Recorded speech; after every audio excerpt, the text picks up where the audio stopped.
حریم شخصی همدیگر احترام نمیگذاریم، به حقوق همدیگر احترام نمیگذاریم و هر کس به زندگی دیگری سرک میکشه. به خدا زمانیه که حالا دستار رو باید بلند کنیم، از الله باید بخوایم الله درست کنین جامعه رو، حفظ کنین فضا رو.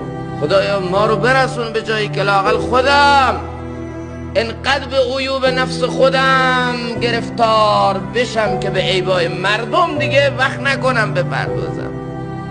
حضرت ابوذر غفاری رو 7 تا نصیحت حضرت رسول اکرم کرد، یکیش این بود که ای ابوذر انقدر به عیوب خود مشغول باش که از دیدن عیبهای مردم فارغ بشی.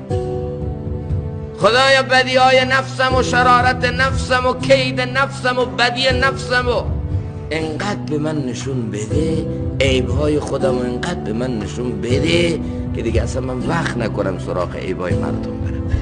لااقل همینو از الله بخوای.